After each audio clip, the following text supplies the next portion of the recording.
Hello and welcome back to Florida Foodie. I'm your host, Lisa Bell, along with our producer, Thomas Mates. There are a lot of buzzwords surrounding food these days. Cage-free, organic, locally sourced. To your average consumer, it might not mean much, but it does mean a whole lot to the people who actually produce that food. Like today's guest, we are joined by Dale Volkert from Lake Meadow Naturals, a farm in the heart of Central Florida. Some would say south of Apopka, some would say Ocoee, and it's ever growing. So thank you so much for joining us today. It is absolutely fascinating. I was able to visit your farm not too long ago with my family, and I love that you open your farm to families in Central Florida. Well, thank you very much. Well, thanks for being here. So tell us a little bit about your farm. How did you get started doing this? Well, I grew up on a dairy and poultry farm in Wisconsin, and my father had bought me 100 chickens as a 4-H project when I was 8 years old. It's a big project. Yeah. And it kind of grew from there. And then I never really liked Wisconsin weather, and I didn't like winters, even though I still have the farm up there. I spend most of my time in Florida. I was in the corporate world for many years in South Florida, and kind of came up here in early 2000 and looking to slow down a little bit. And my dad was still living, and we decided to buy 100 chickens from the exact same hatchery that he bought me those from in 1960, and 42 years later. And we bought those just to have a few eggs, and we had looked for property that would be a place where we could have some land and have a few chickens and have some space to do things. I kind of missed the rural environment. And as they grew up, I had a few extra eggs, and I put there's a company called localharvest.org, and they're doing things different now. But if you had a few extra eggs, which we did, or something that you produce, you could put it on localharvest.org, and your neighbors or someone could come and buy it. So we produced duck eggs because duck eggs are generally non-allergenic. So if you have allergies to eggs, you can eat duck eggs. So we were on Local Harvest, and I get an email from Kathleen Blake, and she was at the Primo at the JW Marriott at the time, and that was the start of the farm-to-table restaurant movement. And her and Melissa Kelly owns the restaurant, and she said, we would like to have your eggs on our menu. And that's kind of how it started, and it just kind of grew from there as she started on her menu, and then she'd say, well, can you do any more? And we'd put more chickens in, and then another restaurant would call them because they seen it there, and they said, can you do some for us? And I think our second customer was Brandon at Luma in Winter Park, and they just kept talking. There's like chefs get together and talk. Yeah. So that's kind of how it started. And it is amazing when you eat an egg that is fresh from a farm, the difference in taste, and even how it looks. The minute you crack it open, you know that there's a difference. It's kind of a brighter, more orangey yolk compared to what you buy from the store. Well, the buzzwords, years ago, cage-free really meant cage-free, and they got to go outside, and they're like, we raised our chickens like we did in the 50s. But it's become commoditized many ways, and there's a commodity cage-free, and then there's a real cage-free, and there's all kinds of buzzwords that people get confused on. So before we get too much into the details of eggs, because you were giving us a little lesson on eggs and all the differences, which I love, the scene, though, I want you to set the scene for us at your farm, because it is so beautiful when you drive down the little windy gravel road and you see your farm and all of the animals that people can actually go and pet and feed. I mean, it's like you're in a whole different world, but you're in the middle of Central Florida. Well, when we got there was no 429, and we were just a 2-lane road going past our place. We were really out in the middle of nowhere. I know one of our early customers was in Winter Park, and she was doing a dinner for a dinner party, and she says, I need some eggs for this because I'm doing all local. And she says, where are you? I said, Ocoee. Way out there? And it was kind of a way. So we met halfway, and she got 6 dozen eggs, and she's still a customer today. She actually sells at the Winter Park Farmers Market for us. But that's kind of how it grows. They just word of mouth. Yeah. You're surrounded by citrus groves and a beautiful meadow. And I mean, it's amazing out there. Well, we originally bought the first 4 acres on the lake part. And that's how we came up with Lake Meadow Naturals when we finally sold the first restaurant. And then we had an option to buy the back part because we really didn't. This really wasn't planned to be a business. It's kind of like a hobby. Yeah. And it kind of grew. You had to come up with the name and everything. Yeah. So then we bought the rest of it. And what really concerned me was a couple things. I had We had bought the property, and it was a rundown horse farm, and it had been a camellia farm at one time and a nursery, and it was filled with a lot of rundown fences and posts. And we took them all out, and we put them in the pasture. And my son was going to UCF at the time, and he says, "Hey, can I?" We hadn't done anything with the house. We were just trying to get the property cleaned up, and he says, "Can I bring some of my friends out there for 4th of July and burn that wood for you?" So I said, "Sure." We were out of town, and so they came out 4th of July, burned it down. I'm sure it wasn't legal. It was probably legal, but it was a pretty good sized fire. Anyway, the next morning they get up and he gives me a call. We were in actually Wisconsin, and he says, "Hey, what can we have for breakfast here?" Because the house was empty. We hadn't done anything yet. And I said, "Well, go out and pick some eggs and have some breakfast." So here, my son was a senior in college, I think, and he brought 32 of his friends that went to UCF or were going to UCF to sleep there and burn this wood. And they went to pick these eggs out of the nests, okay, because we didn't have cartons. We just had a bowl. You'd go pick up eggs. And only 3 people out of the 32 would eat them. Wow. Isn't that crazy? Yeah, they'll go and eat them out of a styrofoam container, at the grocery store. And the answer was they're warm. Well, they come out of a chicken at 101 degrees. Right. Okay. So they're fresh. Okay. I guess it was more of the coming out of the chicken part that was a little. They were warm. They were brown. And they weren't in a carton. Yeah. So now, granted, food safety is very important, and you're taught in school about food safety and cold. Yes. Milk comes out of a cow at 101 degrees too, and we don't drink it at 101. We have to cool it down just like we do eggs. So it just brought me to the awareness that, wow, are we really that far removed from our food? And then as we grew, we had people coming to the farm to pick their own eggs. I have kids, actually, we have a customer that's been coming for 16 years. His son's now 6'2". He was probably 3 when he came. And the first time he came in to pick his eggs, he'd reach into the nest and was just scared to death because the chicken was in there. 3 weeks later, he comes back and brings a friend. "Oh, don't be afraid. It's easy." And now he's 16 and 6'2". And that's funny. So it's really nice to see that. So then we said, well, educational wise, how do we let people become children and adults become more aware of where their food comes from? And it's interesting to see our customers come out and say all age groups, from the ones that had farms someplace in the country, the ones that had a grandfather or a parent on a farm and they lived in town, and the grandkids having grandparents on a farm someplace, and they'd go out there and spend a week. I'd go spend a week with my grandmothers.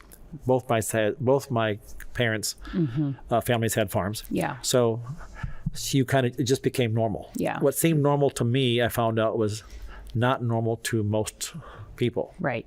I find a lot of people are pretty disconnected from what they get on their plate versus where it actually comes from. Like my wife won't even eat like fish with like the head on. Okay. She doesn't like it staring back at her. So I mean, like, how, I'm sure that's. But if it comes in a nice square shape that's been fried, it's like totally okay. It's totally okay. So how do you? I mean, like, aside from just like the eggs, how else are you kind of combating that, like bring people back? So that's what we did is we built some little houses for people to see, and we used to do U-pick in there, but the chickens just too much disruption of their lives. So we now we pick the eggs for them. They can buy them right there ungraded, or we can buy them graded. And then we started putting other things there for people to see kids. It's fun to see. One of my highlights is to see a young child who's never seen a live animal before and touch it and hold it and watch it move. It's just amazing to see, because most people don't get to see it anymore. How many animals do you now have on the farm? Well, on that farm, there's like 2,500 laying hens, and then there's alpacas, there's pigs that we have for the kids. We have sheep that just had babies. We have goats. We have what else do we have? Turkeys. So our breeding stock turkeys are there for our Thanksgiving turkeys, and they're there for people to see. And we sell their eggs too when they lay them. When we're not hatching them, we sell their eggs. We have bunnies. Bunnies. We have Guinea Hens, and Guinea Hens is a natural pest control that every farm used back in the 50s and 60s. Okay. They would eat the bugs and ticks on the farm, so you didn't use any herbicides or pesticides because they ate that stuff.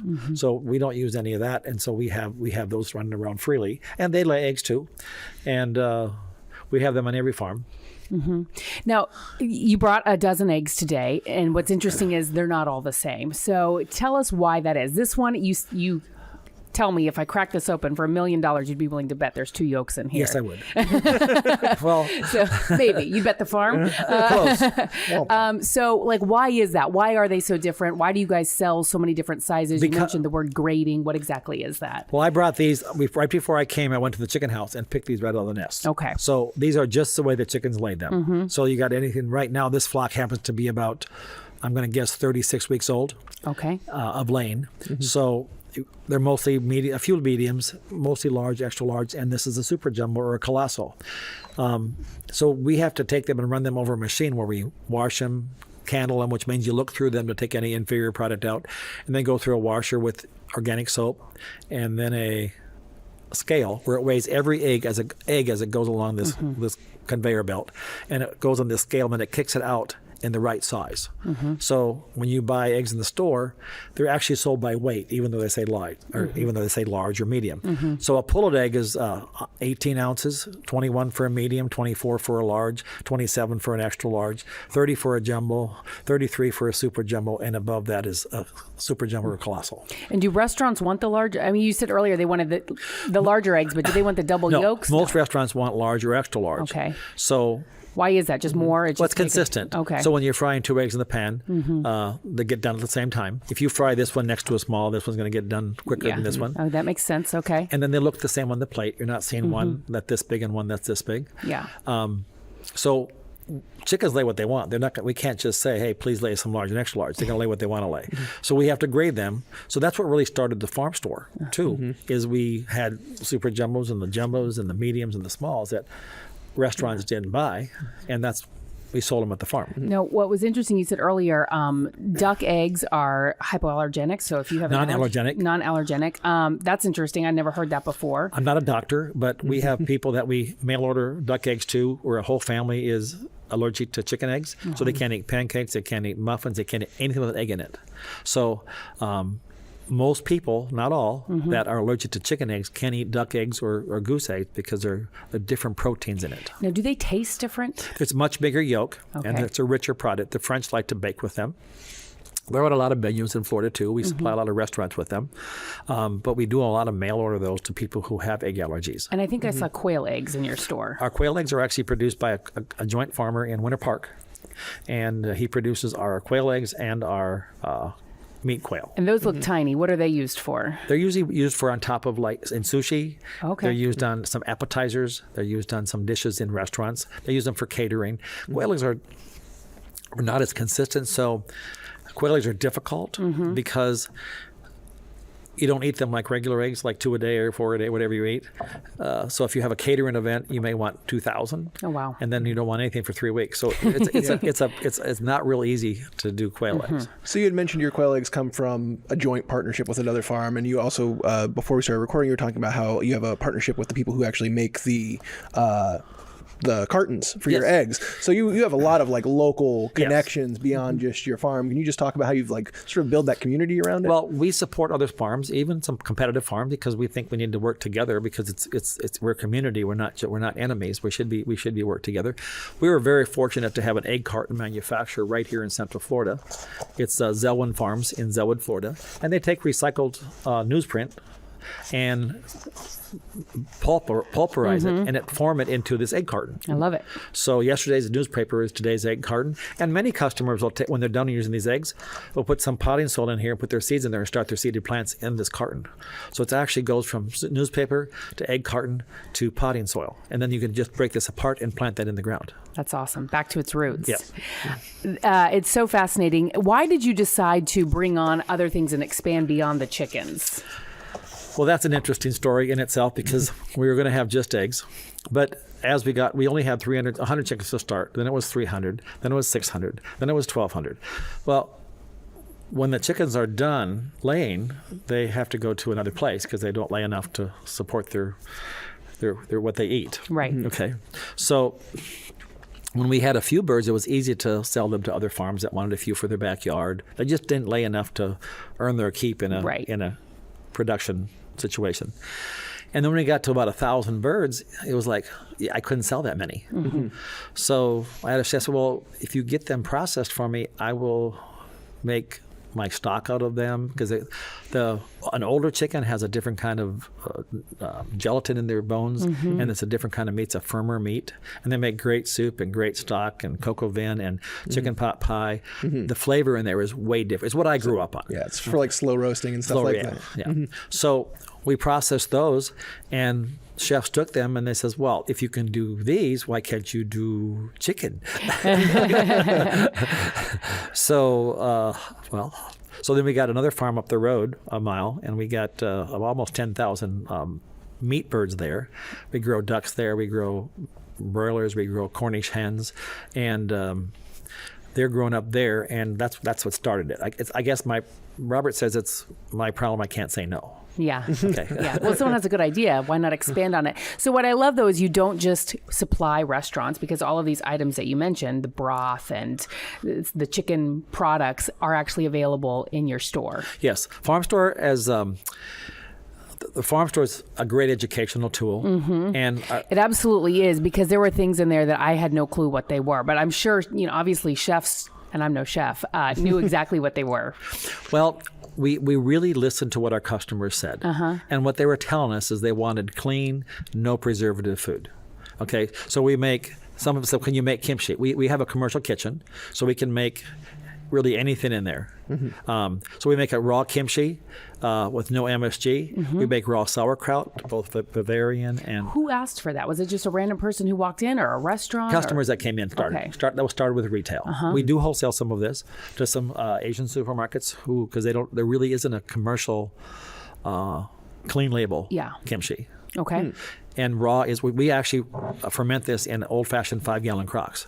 Where do you do all this? Right next to the store. I'll take you a tour sometime. Okay. It's right. That's awesome. We have these 5-gallon crocks, and we make our fermented pickles in there, our sauerkraut in there, our kimchi in there. And a lot of them are family recipes. Yes. Yeah. This recipe came from Sharon's mom, who was Korean, and she brought us this recipe. We couldn't follow it exactly because it didn't meet food safety like they did in Korea. Like she stuck her foot in it. Yeah. you left the leaves lay out in the sun for 4 days. Okay. Well, we can't do that here in Florida. Not a farm. So we had to alter or change some of those rules to keep it, because food safety is very, very important. Right. So what are some of the other items that you brought here today? Because it looks, when you go into your store, everything looks beautiful, and it looks so intriguing and interesting. And like I said, for someone who doesn't cook a whole lot, I ended up leaving with some ground chicken, which I knew I could turn that into something, ground turkey, some eggs, and a whole lot of food to go feed the animals, which I loved. It was like a petting zoo for my kids right there. But some of the other items, it's like I wanted to try. I also got some cheese that I think was either made locally or in Wisconsin. We have both. We have some of the local cheesemaker here, and then we have some from Wisconsin.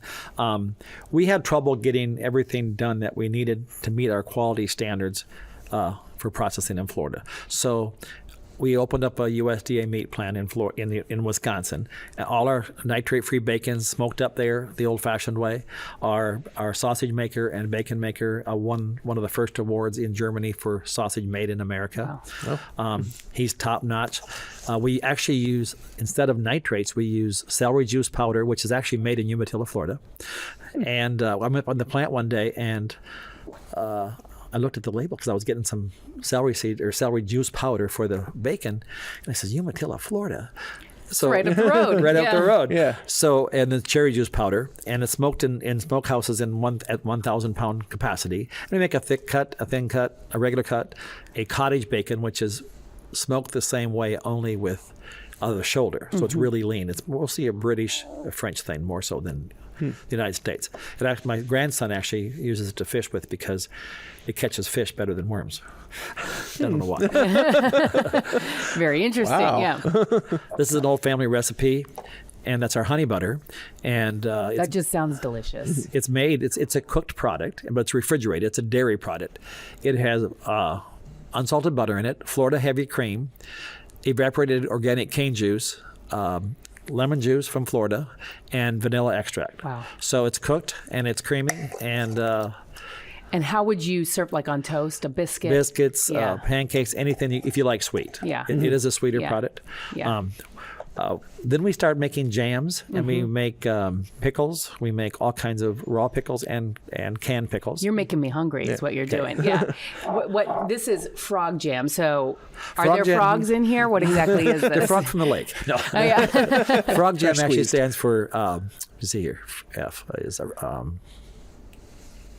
me think. Fruit, Figs, figs. Okay. raspberries, Okay. our own oranges from our own grove, and ginger. Oh, awesome. Okay. Sounds delicious. It turned out to Yeah. be our top seller. Wow.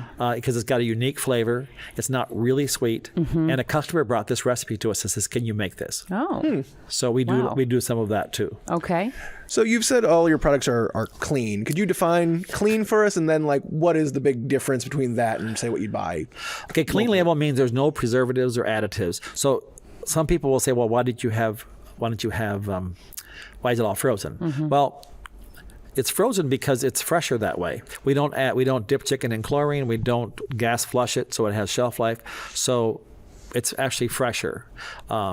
You touch this chicken, and sometimes it gets a little soft or slippery, Slimy, out of the package. That could be Yeah. at the end of its shelf life. Every chicken you open from us should be crispy because it's frozen right away. Sometimes even when you take it out of the freezer and you let it thaw and then you open it, it feels a little slimy. Because you don't know when it was really frozen, or when it was really processed.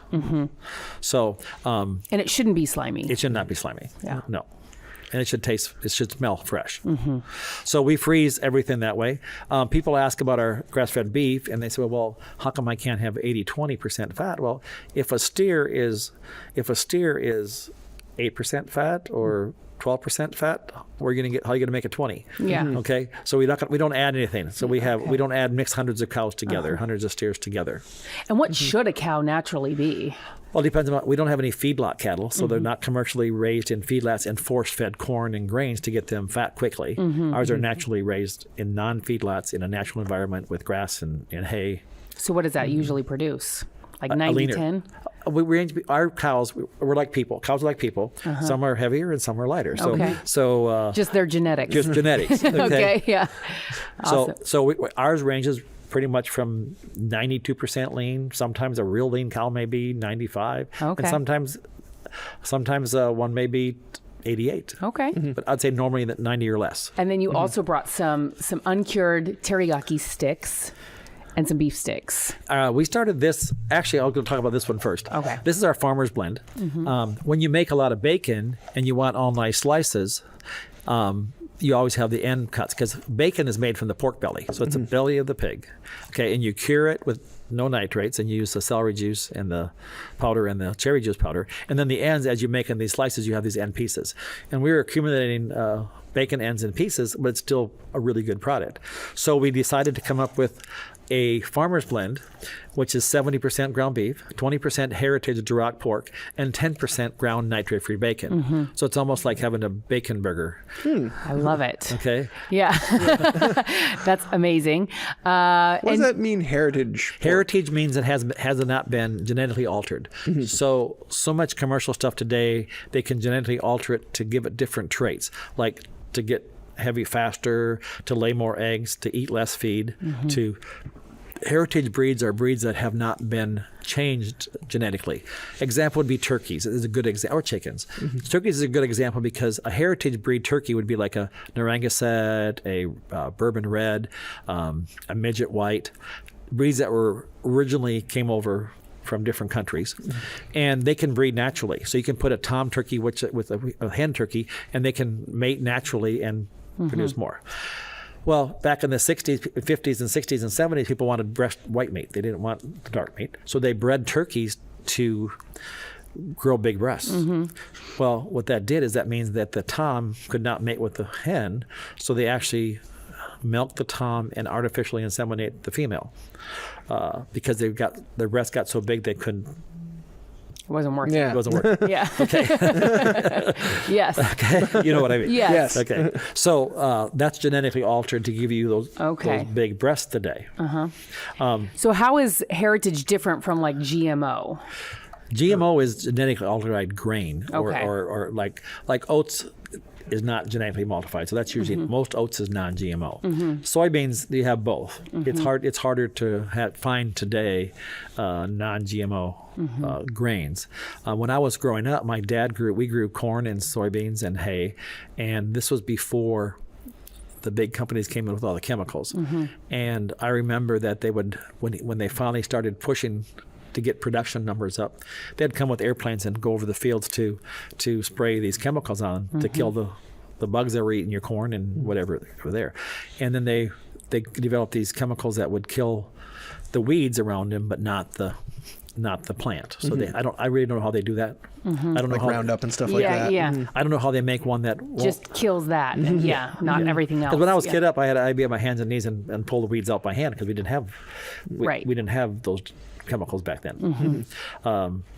The other products that came really as a result of, so we have heritage pigs. We use only Duroc pigs, sometimes Berkshire, which are old breeds. So they actually taste like pork. It's a redder meat. They have more flavor. You grow something too fast and you lose the flavor. Yeah. And everything else in the store really is a result of someone saying, hey, I had this as a kid, can you make this? So we're always looking for things that our customers ask for and make them clean label. Does pretty much everything in there also go to a restaurant? Like, does this Farmer's Blend go to a local restaurant? Yes, we have some restaurants serving a burger with this. We have them using this, and then we have a marinated feta that they put on top of that. Yeah. We have some support of some great restaurants. And you also have a restaurant, don't you, in your store? No, we don't have a restaurant. We do have some events where we'll serve an egg sandwich or a burger. Okay. We'll serve this on a Saturday morning. Yeah. And you do a sampling of that, and I imagine it would sell like crazy. Yes. Yeah, because people actually get to try it and see how delicious it is. These are clean label snack sticks. So normally you get the stuff that's at the gas station and it sits at room temperature. Yeah. That's a lot of preservatives. In there. Right, yeah. In my opinion, meat should be shelf stable. Okay, it should be refrigerated. So we came up with this because it's a natural snack for kids and no nitrates and the celery powder in here and sea salt. So this is a clean label snack. But it's refrigerated. You can't put it in your car for 3 weeks. What is the most unique item you think you have in your store? Most unique. It seemed like I saw large bones and tongue and all different Well, we're parts. nose to tail. So when you shop at your supermarket, they many times may not carry that stuff. The offal. The awful stuff. Yeah. But that's really important nutrients in there. So when we process an animal, we have to do something with everything from the oxtail at the end of this end and the tongue on this end. So we have beef tongue, we have the kidney, we have the liver, we have the kidneys, we have the cheeks, the beef cheeks, the pork cheeks, we have the jowls. And I imagine there are some gourmet chefs who really need that and want that. And part of the problem there is you only get one heart per one, so we don't have the volume to have tons of some of those odd items. So most of that's sold at the store. An exception would be there's a restaurant in let me see here. Soco is a customer who was doing some events and he wanted some casings. We use only natural casings, so it's either pork, lamb, or beef, and he was doing a Scottish something. I can't remember what it was. I'm sorry. It's okay. And so he brought some down for him to make this in. So he wanted some offals. Haggis. Haggis is a Scottish dish that's actually made with it's like all the intestines in the stomach. All that stuff. Yeah. You mentioned earlier that story about your son who came with his friends, 32 of them, and only 3 of them were willing to even eat these eggs. So, it's such a crazy issue to me because we live in Central Florida, yet our whole country is dealing with this whole food insecurity issue. Yet people can really grow their own food and they, can have access to natural food, but it takes a lot of work to get there. I mean, does that seem a little crazy to you that sometimes we're in the situation that we're in when if we kind of went back to basics, there would be more food and healthy commitment. food? It's a 7-day-a-week, 365-day-a-year commitment. We have to pick eggs, Christmas, New Year's, Easter. They don't say, well, I don't take off weekends. Right. You take care of animals 7 days a week. Yeah. And so it's a commitment, and we're in a mobile lifestyle. So it's people travel around, and It's hard. It's hard. Yeah. And actually gardens are great. I encourage people to do gardens. That's also a commitment. Yeah. We have Florida weathers. We have 2 crops a year. We really have a February planting and an October planting. And then our summers are brutal. The only thing we grow in the summertime really is okra and hot peppers. It's a lot of okra. So you've been doing this for now the past 20 years here in Central Almost 20, Florida. yeah. Have you been able to go on a vacation? Yeah, I have some good people. Okay, yeah. I have some great staff, and I get up to Wisconsin to take care of that stuff up there. And so I have some great people that let me do that. But I'm there, when I'm in Florida, I'm usually there 7 days a week. But I want to be there too. I love seeing kids. I love seeing them ask questions that they're just shocked at. They really, and it's really inspiring to see which animal they pick and really connect with. Yeah. So one quick question, just kind of jumping way back in the conversation. You said before you started this, you were in the corporate world in South Florida. What was that? Like, what was that other life? Export mostly. Export? Yeah. Okay. Yeah. Okay. And then just needed to get back to your roots, huh? And it seems like that's something that so many people who are currently in the corporate world kind of fantasize about, like, moving out to the country and starting a farm. And, absolutely. And growing our own food. It's yeah. Yeah.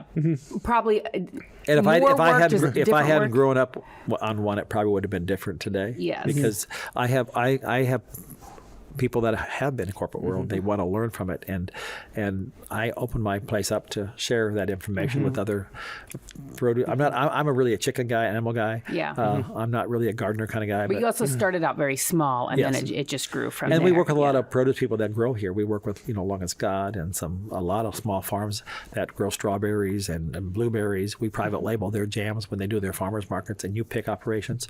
So we probably make a blueberry jam for 8 or 10 blueberry farms that are open 8 weeks a year for pick blueberries. Yeah. And then we make their jam for them so it'll be legal. Yeah. And it meets food safety requirements. And then they sell their pick operation. So we work closely with other small farms to help them.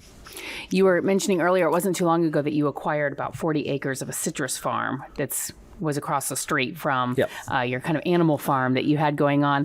So do you have plans to continue to grow? We actually acquired 40 acres from Mary, and it had been in her family since 1827. Her great-grandparents bought the farm in 1827 for $400 on a 30-year mortgage. Wow. Isn't that amazing? And we still have the paperwork. And you paid $450 for it, right? Yeah.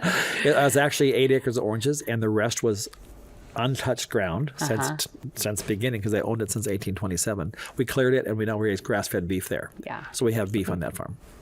And it's so nice to see. Again, I said earlier, you're in Central Florida, and you turn a corner, and the next thing you know, you feel like you're 100 miles away.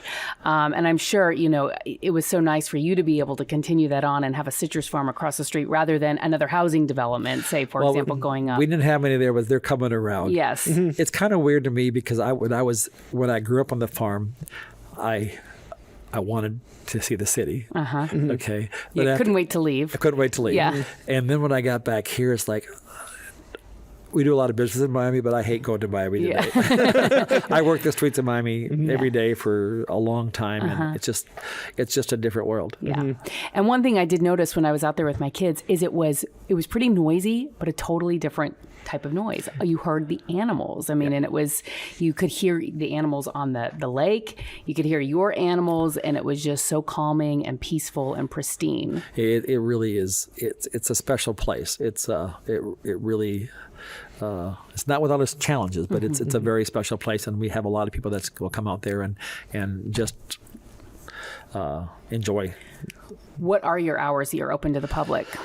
We're open 7 days a week now. We swore we never would be open on Sunday, and we just people just kept knocking on your door like, "Hey, where are my eggs?" Well, they said I work 6 days a week, and so we said we'll try it for 90 days and see how it does. And now Sundays are our second busiest day of the week. Wow. So our customers appreciate it. which is important. But we have people now that work weekends, and I walk through the store on Sundays after church and stuff, but I don't spend all day in the store on a Sunday. And your top selling item? I would say eggs and poultry. Okay. The chicken breasts or the chicken legs or whole chicken. Yeah. And then we go, beef is growing. Bacon is really growing. Once you taste our pork chop, you'll probably never buy another pork chop. A bold boast. So because it's growing differently. We're not growing for speed. We're growing for flavor. Which makes all the difference in the So world. a commodity chicken, they can grow a chicken from day old. We process chickens of our regular chickens at 6.5 pounds live. It takes us 9 to 11 weeks based on the weather, because as the weather changes, they grow differently. When it's hot, they grow a little slower. That's crazy. Yeah. When it's cold, they eat more feed and they grow a little faster. And they grow slower in the summertime. And you can grow a commercial chicken in 36 days to the same weight. Wow. We shut our lights off at night so they sleep. We're not forcing anybody to eat anything. Awesome. Well, Dale Volkert, thank you so much for visiting with us today. We hope everyone comes by your farm and checks it out. It's easy to get to and now open 7 days a week. So we love that. Thank you so much. Thank you. Thank you. Thank you for listening to Florida Foodie. We'd also like to thank our guest today, Dale Volkert from Lake Meadow Naturals. You can find his farm online at lakemeadownaturals.com. Be sure to follow Lisa Bell online as well. Search Lisa Bell News on Facebook and Instagram, and Lisa Bell News 6 on Twitter. You can also find her new children's books online at normangnomebooks.com and by searching Norman Gnome Books on Facebook and Instagram. Also, a big thank you to our technical producers, Derek Mosier and Ryan Haley. I'm the show's producer, Thomas Mates. Florida Foodie is available to download wherever you get your podcasts. Please take the time to rate and review us there as well. You can find videos of all of our podcasts on clickorlando.com/podcasts.